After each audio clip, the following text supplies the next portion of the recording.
বর্তমান সময়ের নাটক, সিনেমা, মিডিয়ার কুপ্রভাব। বর্তমান সময়ে বাংলাদেশ সহ সমগ্র পৃথিবীর মিডিয়া অঘোষিতভাবেই মাদককে, মদ খাওয়াকে প্রমোট করতেছে, উৎসাহিত করতেছে। কিভাবে? বিশেষত আপনারা দেখবেন কোনো নাটক সিনেমায়, দেখবেন নাটক সিনেমায় মদ খাওয়াটাকে একটা সাধারণ বিষয় হিসেবে উত্থাপন করছে। কিভাবে? নাটক সিনেমায় নায়ক কষ্ট পাইছে, কি পাইছে? কষ্ট পাইছে, ওই জন্য সে মদ খায়। তো আমাদের যুবকরা আমার নায়ক মদ খায়, তো আমিও তো নায়ক। তারা প্রত্যেক মানুষ নিজের মনে মনে নায়ক মনে করে, আমিও মনে করি। কথা বলেন না? সবাই কিন্তু মনে মনে নিজের কি মনে করে? হিরো মনে করে। কেউ নিজের ভিলেন মনে করে না। যাতে সন্ত্রাসী, যে সন্ত্রাসী হেও নিজের হিরো মনে করে।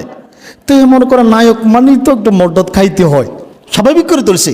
এখন তরুণ যুবকদের মাথার ভিতরে এটা প্রবেশ করাইছে যে নায়ক মানে একটু কষ্ট মষ্ট পাইলে, প্রেমের শেখা খাইলে, পরিবারে অশান্তি তৈরি হলে একটু মদ খাই রাস্তাঘাটে একটু মাতলামি করাই যায়। কথা বলেন না? সিনেমা থেকে এগুলো দেখানো হয় না? দেখানো হচ্ছে না এগুলা? এই মিডিয়ার কুপ্রভাবে মাদক দ্রব্য আমাদের সন্তানদের ভিতরে ছড়াই পড়তেছে। আবার এই নাটক সিনেমায় দেখবেন এই ধনী লোক যাদেরকে দেখায় নাটক সিনেমায়, ধনী লোক, এদের দেখবেন বিভিন্ন অনুষ্ঠানে বিবাহে আনন্দ ফুর্তি, সেখানে মাদক পরিবেশন করা হইতেছে। ডিসি সাহেবকে সেবন করা হয়, এসপি সাহেবকে, মন্ত্রী সাহেবকে মদ সেবন করা হচ্ছে, আপ্যায়ন করা হচ্ছে। বুঝি না, রাষ্ট্রের মনে হয় মাথা বলতে কিচ্ছু নেই। রাষ্ট্রের মাথা বলতে মনে হয় কিচ্ছু নাই। মিডিয়াতে দেখানো হয় কি ডিসি সাহেব, এসপি সাহেবকে মদের বোতল, মদ পরিবেশন করা হচ্ছে। এইগুলোর মিডিয়াতে এগুলো কোনো প্রতিকার নাই। হায় হায়। আর এইগুলো দেখে দেখে তরুণ যুবকদের মাথার ভিতরে ঢুকছে, এটা একটা সাধারণ বিষয়। আর আমাদের যুবক তরুণরা এসব দেখে দেখে নিজের জীবনটাকে সিনেমার মতো মনে করে। কিসের মতো মনে করে? আপনারা দেখেন না, নায়ক কোনটা কেমনে চুল কাটছে, ওই কাটিনে চুল কাটে। নায়িকা কোনটা কোন ড্রেস গায়ে দিছে, মেয়েরা বাড়িতে এটা নিয়ে ঝামেলা করে না?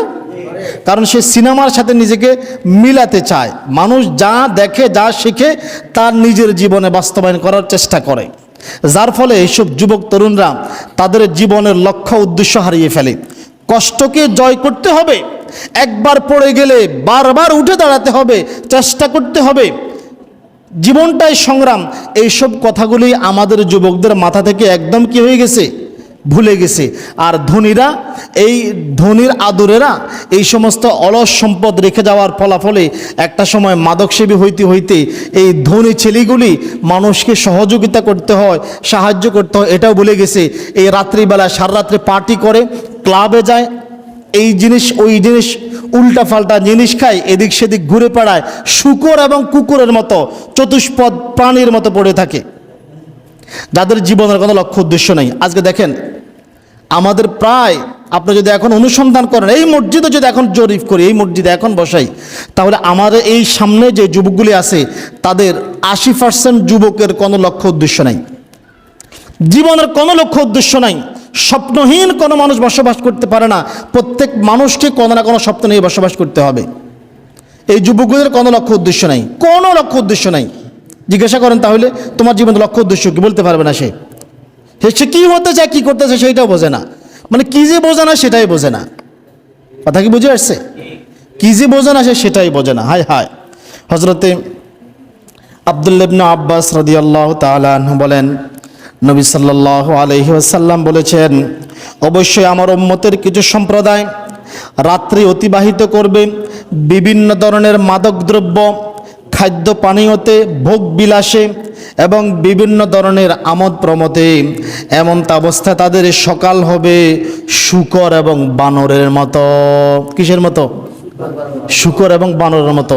তাহলে নবীর ভাষায় এই মাদক সেবনকারী, রাত্রে আমোদ ফুর্তিকারীরা আল্লাহ নবীর ভাষায় কি? শূকর বানর। এটাকে আমার কথা?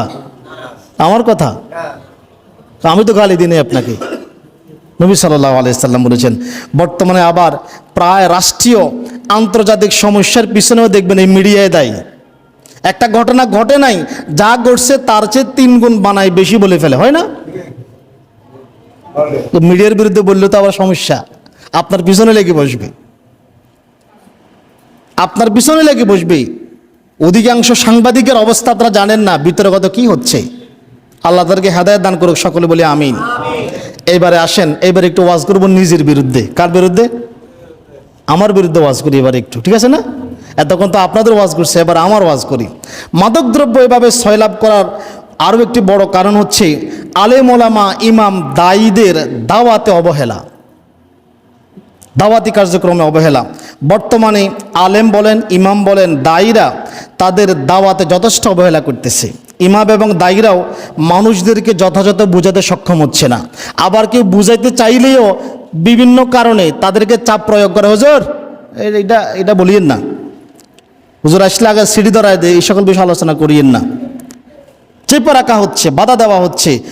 কেউ বা ইমাম হয়ে শুধু মসজিদ আর হুজুরা নিয়েই পড়ে আছে। দেশ দুনিয়ার, দিন দুনিয়ার কোনো খোঁজখবর নাই। মানুষ বেতন দিচ্ছে আর মানুষ ভালো ভালো খাওয়াচ্ছে, পড়ে আছে, কোনো খোঁজখবর নাই। দিন দুনিয়া, দেশ দুনিয়ার কোনো খোঁজখবর নাই, খাওয়াচ্ছে, পড়ে আছি, বাস দাওয়াত অবহেলা করতেছি।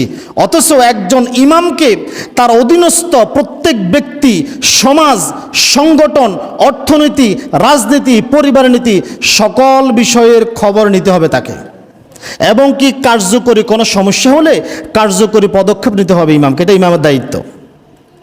এখন আমরা ইমামরা মসজিদ কেন্দ্রিক হইতে এমন অবস্থা হয়েছে যে এখন জনগণে মনে করে হুজুর তো হুজুর, ইমাম তো ইমামে, উনি মসজিদ আর হুজুরখানায় না থাকবে, উনি বহিরাগত বিষয় নিয়ে কথা বলে কেন? আচ্ছা, ইসলামের বাহিরে কোনটা আছে বলেন? আপনি যেটাকে ইসলামের বাহিরে বলেন, আমি বলি সেটা হচ্ছে শয়তানি কাজ। ইসলামের বাহিরে গেছেন, তাহলে আপনি কার ফাঁদে ফা দিয়েছেন? শয়তানের না?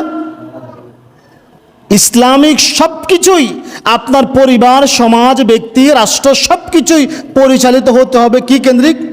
মসজিদ কেন্দ্রিক। মসজিদ কেন্দ্রিক যখন না হবে না, তখন সেখানে পাপাচার, অনাচার, দুর্নীতি সব কিছু বেড়ে যাবে। আমিও সমাজে বসবাস করি, আমরা দেখি। এখন এই আমরা ইমামরাও এই অবস্থা এমন হয়ে গেছে, আমরা ইমামরা দায়ীরা আমাদের দায়িত্ব সঠিকভাবে আমরা আদায় করতেছি না। যার ফলাফল হয়ে গেছে কি, দেখেন, একজন ইমামকে তার অধীনস্থ সকল ব্যক্তি সম্পর্কে ভালোভাবে অবগত থাকতে হবে। প্রত্যেকটা মুসল্লি, এমনকি তার অধীনস্থ যদি কোনো হিন্দু বাড়ি থাকে, খ্রিস্টান বাড়ি থাকে, কোনো অমুসলিমও বসবাস করে, তার ব্যাপারেও তাকে অবগত থাকতে হবে। কখনো যদি সুযোগ হয় আমি খ্রিস্টানকে দাওয়াত দিব ইসলামের দিকে, কখনো যদি সুযোগ হয় আমি হিন্দুকে দাওয়াত দিব, তার দুর্বলতা দূরে তাকে টান দিব। একজন ইমামকে সব বিষয়ে অবগত থাকতে হবে। আর দায়ীরা মনে করে, যারা দাওয়ার কাজ করে, তারা মনে করে না আমাকে তো ওয়াজ মাহফিলে দাওয়াত দেয়, 30-40 হাজার 50 হাজার টাকা হাদিয়ে দিবে, আমি ওয়াজ মাহফিলের স্টেজের বাইরে আর কোনো কিছু বলবো না। কথা কি বুঝে আসছে? না, ওয়াজ মাহফিলের স্টেজের বাহিরে আমি ব্যক্তিগত দাওয়াতি কাজ বন্ধ হয়ে গেছে। শোনেন, এইভাবে ইসলাম প্রতিষ্ঠিত হয় না, বরং ইসলামের ধ্বংস নেমে আসবে। তখন আলেম, ইমাম, দায়ী সবাই মিলে দোয়া করবেন। আল্লাহ বলতেছে এই দোয়া আমার কাছে গ্রহণযোগ্য হবে না। গজব! এই যে বলেন, গত 2 সপ্তাহের ভিতরে কয়টা ভূমিকম্প হয়েছে? কয়বার ভূমিকম্প হচ্ছে? আপনাকে, আমাকে, আমাদের সবাইকে আল্লাহ আগে সতর্ক দিচ্ছে, ছোটখাটো লাড়া দিচ্ছে, বান্দা আগে তোরা থাবু সোয়ার দিছি, যদি এরপরে সতর্ক না হোস এরপর আষাঢ় দিব। এটা আমার নিজের বিরুদ্ধে বলতেছি। আমরা ইমাম, আলেম, দায়ীরা যথাযথ কাজ করতেছি না। অথচ আল্লাহ নবী বলতেছেন, হুযায়ফা রাদিয়াল্লাহু তাআলা আনহু বলেন, আল্লাহ নবী বলেছেন, ওয়াল্লাযী নাফসি বিয়াদিহি, সেই সত্তার কসম যার হাতে আমার প্রাণ, লা তা'মুরুন্না বিল মা'রুফ ওয়া লা তানহাউনা আনিল মুনকার, অবশ্যই তোমরা সৎ কাজের আদেশ দিবে এবং মন্দ কাজে নিষেধ করবে। আও লা ইউশিকান্নাল্লাহু আন ইয়াবআসা আলাইকুম আযাবাম মিন ইনদিহি, নতুবা অচিরেই আল্লাহ তার পক্ষ থেকে তোমাদের উপরে আযাব নাজিল করবেন। কি নাজিল করবেন? তোমাদের উপর আযাব নাজিল করবেন। ফলাফলটা কি হবে? আযাব যখন এসে যাবে, সুম্মা লাতাদউন্নাহু ওয়া লা ইউস্তাজাব লাকুম, তখন তোমরা আযাব থেকে মুক্তি পাওয়ার জন্য দোয়া করবে, কিন্তু আল্লাহ সেই দোয়া আর শুনবে না। ফেরাউন কি বিপদে পড়ে দোয়া করছে না? ফেরাউনের দোয়া আল্লাহ কবুল করছে? কেন করে নাই? সে দোয়া করতে দেরি করে ফেলছে, সঠিক সময়ে সে বাছাই করতে পারে নাই। আজকে আমরা ইমামরা, আলেমরা, দায়ীরা তার পিছনে এই মাদক দ্রব্য বাড়ার পিছনে দায়বদ্ধতা আমাদেরও আছে। শুধু আপনাদেরকে বলি, আরে না, ওয়াজ আমার বিরুদ্ধেও আছে। আপনি মনে করেন হুজুররা শুধু কোরআন দেখে দেখে আমাদের বিরুদ্ধে কথা বলে, আরে না, অনেক হাদিস আছে, কোরআনের অনেক আয়াত আছে, পড়ার পরে দেখি আমার গায়ের উপর পড়ছে। কথা বলেন না, কি আমি কি অপরাধ করি আপনি জানেন না, আমি তো জানি, আমার আল্লাহ তো জানে। যখন পড়ি দেখেছি আমার গায়ের উপরে তো পড়ছে, আমি তো এই অপরাধে জড়িত কোনো না কোনোভাবে। কি হবে বলেন? হায় হায়, এখন আযাব থেকে আমরা কেউ মুক্ত নয়, সবাই আযাবগ্রস্ত। প্রত্যেকটা ঘরে ঘরে অসুস্থতা, অসুস্থতা না?